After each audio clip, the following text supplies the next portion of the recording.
주셨습니다. 우리의 모든 것을 아시고 또한 우리에게 모든 것을 내어주시니 감사합니다.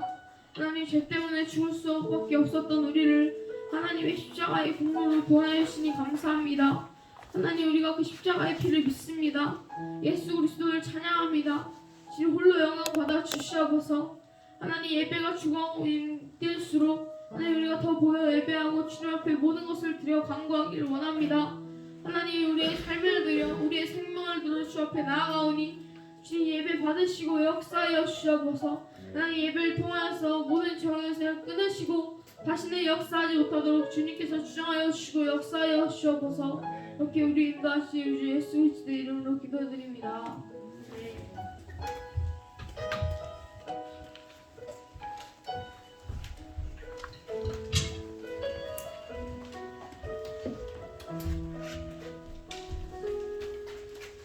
네, 마스크를 다 빼십시오. KBS 들어올 때 마스크 다 풀고 생활하겠습니다. 그리고 기도할 때 절대 졸지 말고, 그리고 찬양할 때도 찬양하고, 성훈이도 마스크 빼고, 주머니에다 집어넣고, 이제 마스크 안 해도 돼요. 마스크 할 필요 없고, 들어와서는 나갈 때는 마스크 하고 나가고, 들어올 때는 마스크 빼세요. 그리고 아침 예배할 때는 여러분들 졸리겠지만, 여러분들 그거는 여러분들 시간 관리, 하루 관리를 잘 해야 돼요. 여러분들 개인의 몫이고, 여기 와서는 예배할 때, 기도할 때, 찬양할 때 하나님 앞에 한다는 생각으로, 하나님 앞에 한다는 생각이 아니고 하나님께 드리는 시간이기 때문에 여러분들이 깨어서 예배를 해야 돼요. 몸이 피곤하고 이거는 여러분들 몫이, 여러분들 개인 관리 못해가지고 그런 거니까 괜히 그런 거 가지고 핑계 삼지 말고 예배할 때 깨어서 같이 예배를 해야 돼요. 여러분들 모든 게 예배 훈련이기 때문에 자세나 이런 것도 되게 중요해요. 기도할 때 왜 엎드려 있어? 그거는 기도를 안 하는 거지. 절대로 그렇게 하지 마요. 알겠죠? 그리고 예배 드릴 때나 수업 들을 때나 여러분들 자세를 바로 해야 돼요. 자세 교정을 목사님이 계속 얘기하는데, 사람의 행동, 그 사람의 행동을 보면 그 사람의 마음을 알 수 있어요. 지금 마음이 어떤지. 그게 다 행동으로 나오기 때문에 여러분들 그 관리를 잘 해야 됩니다. 자, 마태복음 19장 27절에서 30절 말씀. 마태복음 19장 27절에서 30절.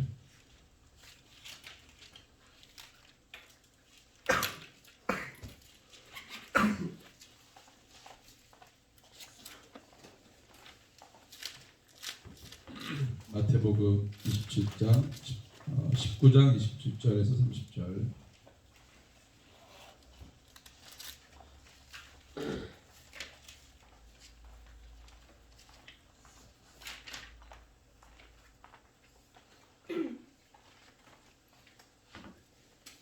찾았으면 우리 같이 읽겠습니다. 시작. 이에 베드로가 대답하여 이르되 보소서, 우리가 모든 것을 버리고 주를 따랐사온데 그런즉 우리가 무엇을 얻으리까?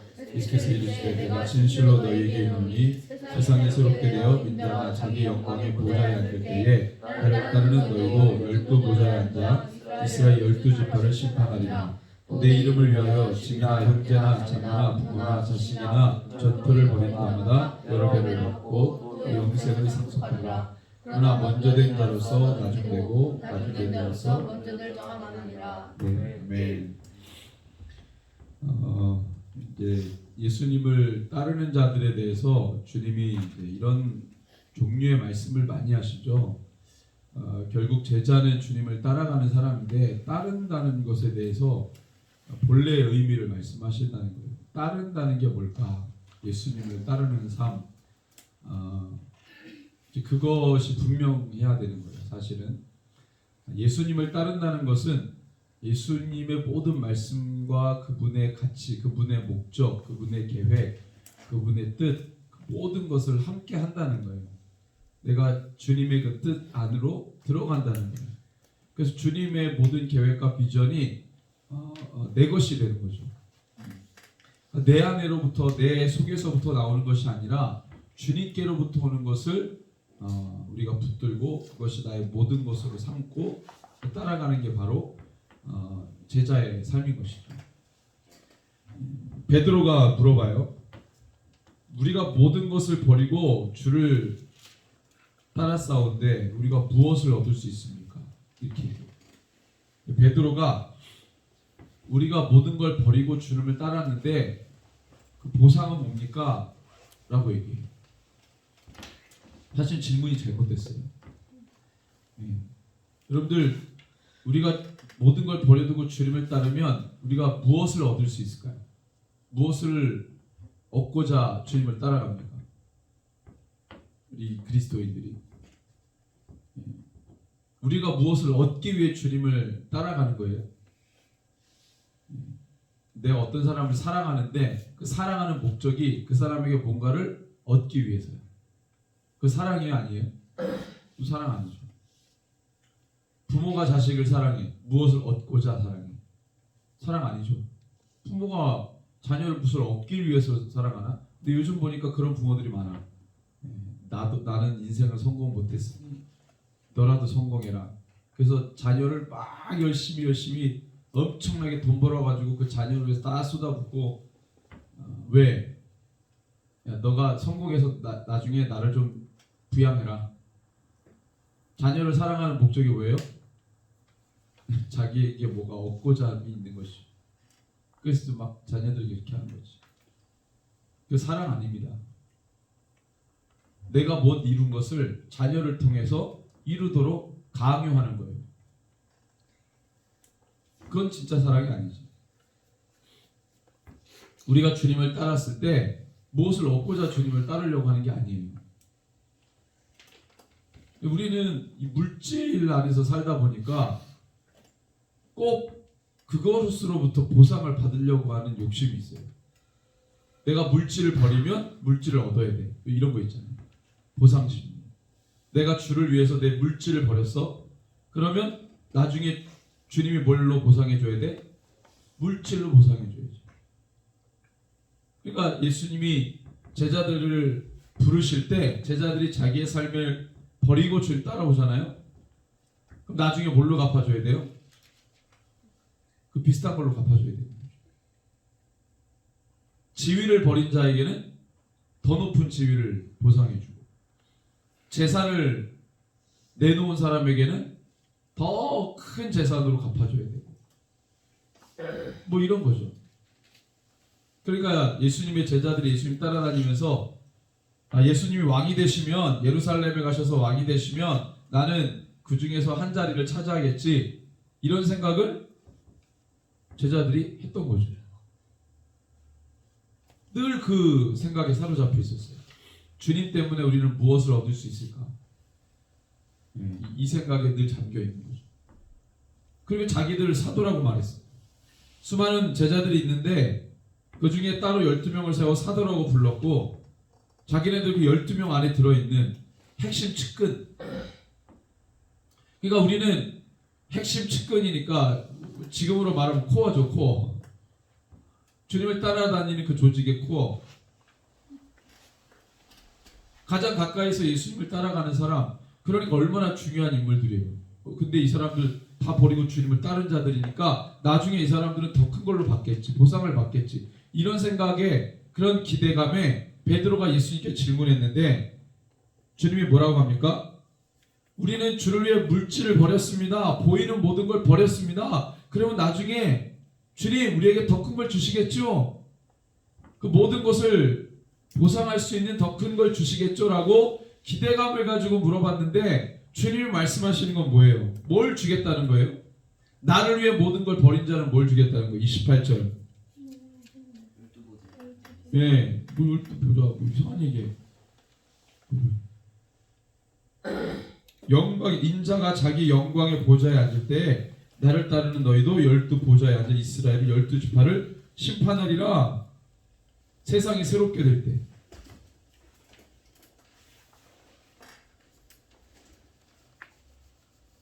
제자들이 원하는 건 보이는 어떤 것인데, 보이는 것. 근데 주님이 주시는 거는 보이는 어떤 것이 아니라 나중에 예수님이 다시 오실 때에 세상 만물을 심판하시는 그 자리에 그 지위와 그 영광의 기업을 상속받는 보이지 않는 하나님의 나라의 주인공이 되는 뭐 그런 얘기들을 하시는 거죠. 29절에 보니까 네, 영생을 상속하리라 뭐 이런 얘기죠. 보이지 않는 것에 대해서 말씀하세요. 그러니까 제자들이 황당하죠. 야, 너 나를 위해서 뭘 버렸으니까 땅 줄게, 땅. 뭐 이렇게 보이는 걸로 정확하게.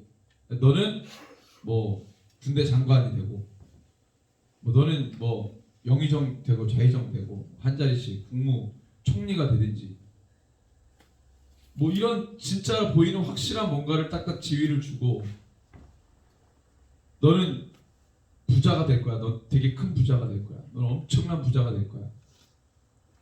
아니면 너는 갈릴리에서 배 한두 척 뭐 주인이었지만 너는 이제 그 갈릴리에서 가장 부유한 어부가 될 거야. 배를 수십 척 거느리는 선주가 될 거야. 뭐 이런 뭐 보이는 명확하고 분명한 그런 물질적인 것으로 보상하는 게 아니라 이상한 얘기를 하시는 거죠. 그러니까 주님을 따랐을 때에 우리가 받을 수 있는 건 이 땅에서 보이는 어떤 물질적인 것이 아니고 하나님의 나라를 보상을 받는 거죠. 그거 보이지 않는 것이잖아요. 지금 우리 손에 만져지지 않는 거잖아요. 주님이 계시는 곳에 우리가 함께 들어가는 것 자체가 우리가 주님께 받을 상급이라는 거예요. 여기 보이는 것들을 우리가 집착하게 되면 그건 주님의 제자일 수 없는 것이죠. 내가 예수님을 잘 믿었더니 나는 성공했어. 예수님 잘 믿었더니 나 높은 지혜의 사람이 됐어. 돈을 많이 벌게 됐어. 근데 그 속에서 예수님께 영광 올려드려야지? 아닙니다. 하나님 그런 걸로 영광 안 받아요. 그런 걸로 영광이 되지도 않아요. 우리 주님의 명령을 수행할 때에만 하나님께 영광이 드려지는 거예요. 주님의 명령하고 전혀 상관없는 삶을 살면서 자기 영광을 위해 살았으면서 그 주님께 영광 올려드리는 삶이라고 말하는 것은 하나님이 전혀 의도하지 않은 주님의 뜻과는 전혀 상관없는 이 삶이라는 거예요. 여러분들 하나님이 여러분들에게 뭘 원하십니까? 하나님이 여러분들에게 뭘 하라고 말씀하셨어요? 우리는 왜 예수를 믿고 예수님의 제자가 됐고 구체적으로 여러분들 왜 KMS에서 이 시간에 매일 말씀을 보고 무엇하기 위해서 이 자리에 있습니까? 무엇을 위해서 이 자리에 있어요? 부모님이 하라고 했습니다. 학교 가니까 뭐 좀 요즘에 학교가 좀 그렇고 그래서 우리 KMS 왔습니다. 이거는 가장 초보적인 이유고요. 궁극적인 이유가 뭐예요? 우린 분명한 목적이 있잖아요. 그죠? 우리가 그리스도인 청소년으로 그리스도인 자녀로 우리가 무엇을 해야 할지 분명한 목적이 있어요. 지금 여러분들 청소년들한테 너 뭐 되고 싶어 물어보면 거의 99%가 뭘 할지 몰라요. 목사님 자료를 찾아보니까 우리나라 2019년도 통계로 18세까지 아이가 몇 명이냐면 청소년 아이가 2019년도 집계로 300만 명이 되더라고요. 300만 명. 우리가 국민이 몇 명이에요? 5천만이죠.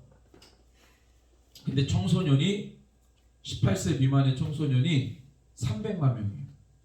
그러면은 2018년도에는 몇 명이었을까? 800만 명이었어요. 2018년도에 800만 명이었던 청소년이 2019년도에 300만 명이 됐어요. 이게 이게 뭘 의미해요? 자살이 아니고 자살도 있겠지만 아이들을 안 낳는 거죠. 19세 된 아이들이 확 올라가고 그 다음에 아이들이 많이 없는 거예요. 그러면 20년도, 21년도 통계를 보면 어떨까? 더 확 떨어지겠죠. 아이들을 안 낳으니까. 지금 한 100만 명 될 거예요. 150만 명. 그 중에 예수 믿는 청소년이 몇 명일까? 지금으로부터 10년 전의 통계가 뭐냐면 5천만 명 중에 1000만 명이 청소년이었어. 10년 전에 5분의 1이 청소년이었어. 되게 많은 거죠.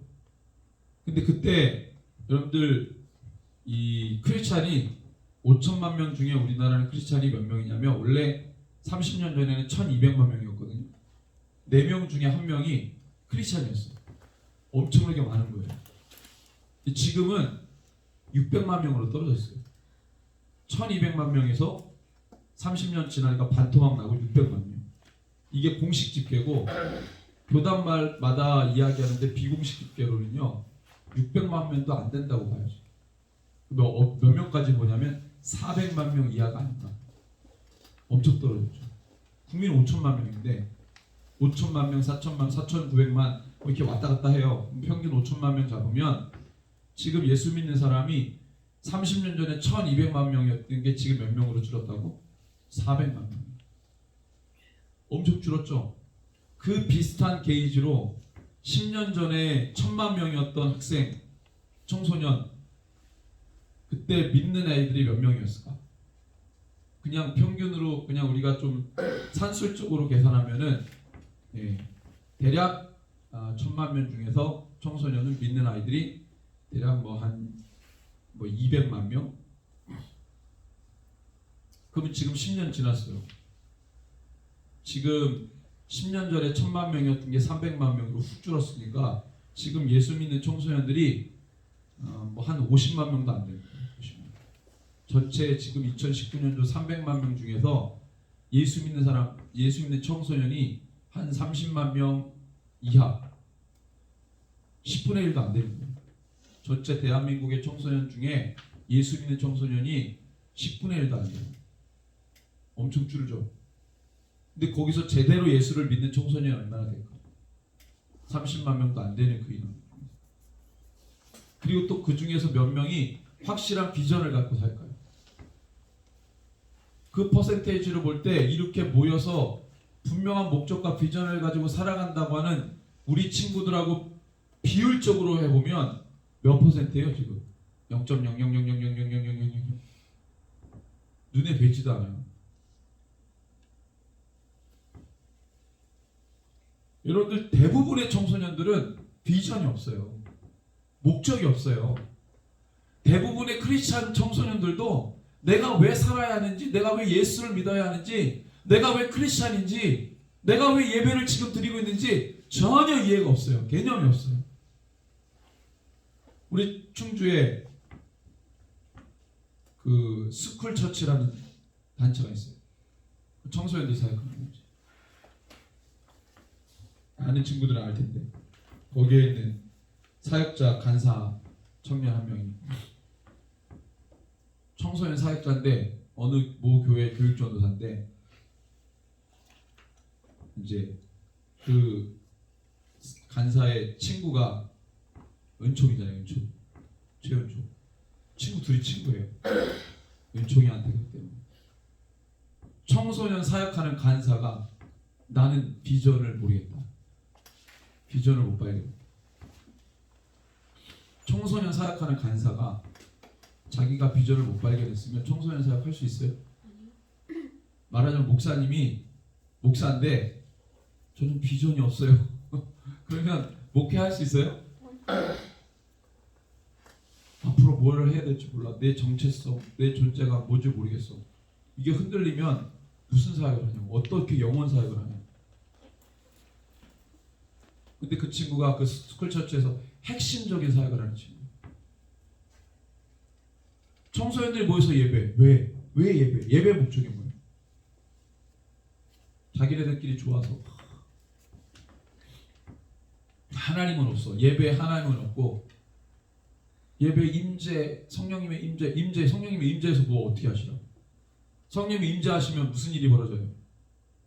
성령님 우리 예배 가운데 임재하시면 무슨 일이 벌어져요? 비전이 명확해지고, 우리가 어떻게 해야 될지가 분명해지고, 결단하고, 회개하고, 주의 목적과 명령을 발견하고, 그것을 왜 결단하겠죠? 근데 임재만 강조해요. 임재하시고 결단 안 해. 임재를 했는데 우리 비전을 아직 몰라. 임재를 하셨는데 난 결단하지 않고 주님의 명령도 이해를 못하고 우리가 앞으로 뭘 해야 될지도 몰라. 그냥 예배만 드려. 예배만 드리면서 예배 때 성령님의 임재만 강요해. 임재하셔서 뭐 어떻게 하시라고? 없어요. 계획이 없어. 예배만 드려요. 예배. 그 예배 자체가 또 우상이에요. 어떤 선교사님은 엄청나게 영적으로 깊어요. 그분 메시지를 목사님이 얼마 전에 들었는데 그분이 뭐라고 말하냐면 성도가 기도에 집착해 기도도 우상이 될 수 있다. 이렇게 얘기해요. 그 말은 뭐냐면 이 사람은 기도만 해. 삶의 결단이 없어. 기도하는 자리는 다 참여하는데 기도만 할 뿐이야. 결단이 없어요. 여러분 기도하면 우리가 뭐 해야 되겠어요? 예배하면 뭐 해야 돼요? 결단하고 움직이고 주신 명령 가지고 달려가야죠. 예배는 예배 있는 대로 다 드려. 기도는 이 기도 있는 대로 기도에 참여 다 해. 근데 전혀 결단, 어떤 결단도 안 해요. 그 사람은 기도가 우상이에요. 어떤 사람은 예배가 우상이에요. 그 예배만 드려요. 예배만. 여러분들은 그런 성도가 되지 않기를 바랍니다. 예배했으면, 기도했으면 하나님이 우리 가운데 명령하신 게 분명해질 수밖에 없죠. 왜? 성령님이 오시잖아. 성령님이 우리 안에 계시면 그분의 뜻이 명확해지겠죠. 그러면 결단하고 가는 거죠. 주님의 명령이 무엇인지 명확하죠. 분명하죠. 하나님 우리 가운데 계시는데 비전을 모른다. 이게 말이 되냐고. 성령님 우리 가운데 오셨는데 내가 비전을 몰라. 말이 돼요? 말이 안 되죠. 지금도 목사님이 예배를 통해서 여러분들에게 말마다 뭘 강조합니까? 강조하는 강조점이 있죠. 아니 우리가 사람끼리 메시지를 나눠도 분명하게 이거 합시다 저거 합시다. 뭐를 자꾸 줘요? 비전을 주죠. 목적을 주죠. 계획을 주죠. 근데 살아계신 하나님이 우리 가운데 거하시고 성령님이 우리 가운데 임하시는데 비전을 아직도 발견을 못했어. 내가 뭘 해야 될지도 몰라? 말이 돼요? 무슨 성령님의 에너지입니까? 아니잖아요. 그분은 인격이시고 하나님이시고 그분은 뜻이 있고 마음이 있고 그 하나님의 아버지의 마음을 가지고 우리 가운데 오시면 우리 안에 성령님이 적어도 계시다. 그럼 우리가 어떻게 할 수 있어요? 그분의 목적과 명령이 무엇인지 분명히 알게 되잖아요. 여러분들이 유비운동을 왜 합니까? 옆에 친구가 하라 그래서 했어요. 누가 하라고 시켰어요. 이게 목적이에요? 아니요. 유비운동 왜 해요? 신나는데한테. 자, 어떤 친구는 유비운동 기도만 해. 유비운동 예배만 해. 그리고 유비운동 안 해. 그럼 그 기도와 예배는 의미가 있어요 없어요? 왜 하는지도 몰라. 왜 참여해야 되는지도 몰라. 우리가 그것을 왜 기도하고 예배했다면 뭐 해야 돼요 그 다음에? 유비운동 하는 거죠. 유비운동 왜 해요? 나의 어떤 사역의 커리어를 쌓기 위해 합니까?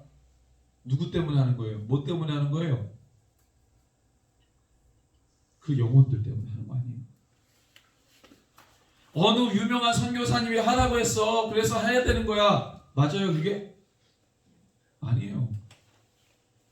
사역은 강요에 의해서 하는 게 아니에요. 사역은 성령님이 우리 안에 거하시니까 깨닫고 내가 하는 거예요.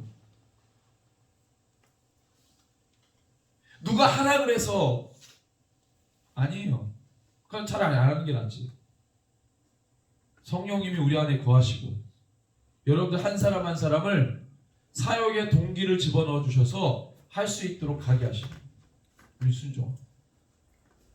그래서 유분다. 스쿨처치 뭐 여러 가지 사역 모여가지고 뭐 합니까? 예배만 해요. 예배만. 예배 교제. 사역은 같이 사드려요. 무슨 사역합니까? 애들 모여서 맨날 교제하고 놀고 상담해주고 소꿉장난하는 거죠. 그 아이들이 사역자가 될 수 있도록 만들지 않아요. 여기가 좋사오니 이러고 우리끼리 여기가 좋사오니 예배 임재. 우리 어제 수요예배 때 예배 안에 하나님의 명령이 있습니다. 예배 안에 하나님의 명령이 있음을 기억해야 돼요. 예배를 드렸다. 그 말은 뭐냐? 하나님의 명령을 내가 알았다. 그럼 예배 이후에 뭐가 진행이 되어야 되겠어요? 결단. 그렇죠. 결단. 그리고 그 명령을 준행하는 거예요. 그럼 우리가 모였을 때 예배가 끝났어요? 아니요. 예배가 끝나면 그 예배 이후에 그 명령을 준행하는 예배가 지속되는 거예요. 어디에서? 현장은 바뀌었죠. 우리의 삶의 영역으로 가서 삶의 영역에서 예배가 진행돼요. 삶의 영역에서 예배는 뭐가 이루어지는 거예요? 명령이 수행돼요. 그 예배가 진행되는 거예요. 그 현장에서. 그래서 우리 모든 삶의 역량, 그 생활권이 다 뭐가 되는 거예요? 예배의 현장이 되는 거예요. 명령을 깨닫고 명령을 수행하는 모든 예배의 현장, 그거 다 예배예요. 그걸 잊어버리면 안 돼요. 우리는 마지막 때에 우리를 무너뜨리려고 하는 세상 정서와 싸우는 자들이에요. 싸우는 자. 목사님도 30년 전에, 20년 전에 청소년 사역, 청년 사역 할 때는 나주늘털이라고 하는 책자가 있었어요. 그때는 청소년 사역자들이 다 뭐 했냐면 문화사역 부르셨어요. 문화사역. 그 문화사역을 주도했던 단체가 나주늘털이라는데, 나주늘털이 거기서 문화사역을 선도했어요. 그래서 그 부흥을, 그 바람을 타고 청소년 단체들이 막 우후죽순처럼 막 일어났어요. 그 속에서 사역을 하면서 청소년들 세대 정말 필요한 게 뭔가? 정말 문화일까? 목사님이 결론 내린 건 이거예요. 문화가 아니고 저 청소년들 예수님 인격적으로 만나야 된다. 청소년들 문화 아무리 건드려 봐야 그거 다 금송아지 예배예요. 여러분들 가장 큰 비애는 뭐냐? 예수님 안 만난 청소년이 어설프게 문화사역하는 거예요. 예수님 인격적으로 안 만난 사역자, 청소년 사역자가 어설프게 청소년들 데리고 사역하는 거예요. 그리고 괴물 만드는 거예요. 괴물.